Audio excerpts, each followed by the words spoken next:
So guys, yan, dumating na yung aking order na Ducky pillow. So, worth 352 to. Dalawa na. So, napakalaking sale. At ang maganda yung reviews niya sa TikTok shop na ilang years na ginagamit pa rin nila. So, first time kong mag-try ng Ducky pillow. So, check na natin. I-unbox na natin.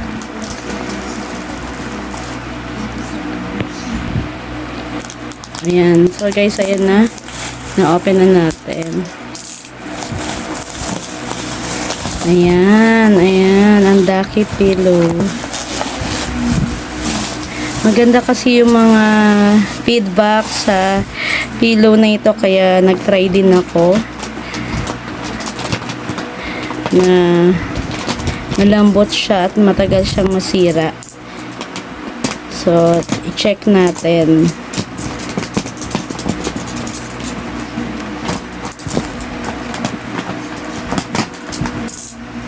So, ang kinuha kong kulay is color blue para hindi masyadong madumihin. Ayan. So, dalawa siya. Ayan, ayan yung isa at ito. Ayan, dalawa. Dalawa na 352. So, sobrang mura niya na nakuha ko. So, ayan. Dahil yung mga unan nga namin is ano na. So, kailangan ko na talaga ng unan din.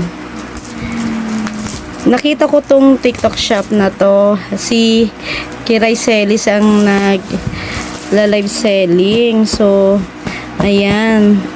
Nasabi niya matagal na rin siya gumagamit ng Ducky pillow. So, try ko din. So, ayan. Ang ganda niya.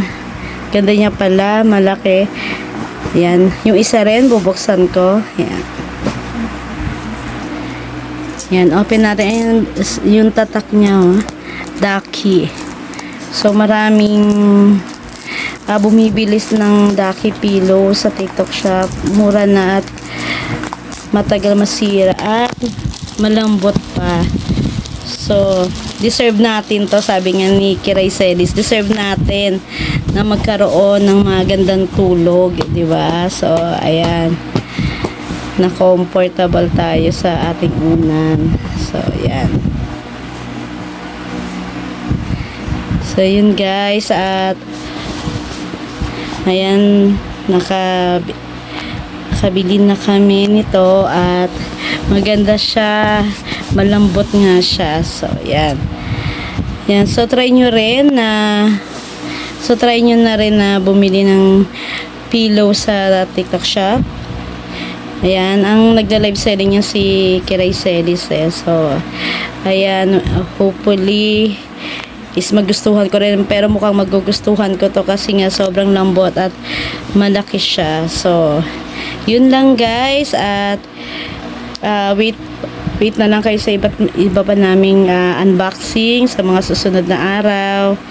Thank you for watching. God bless.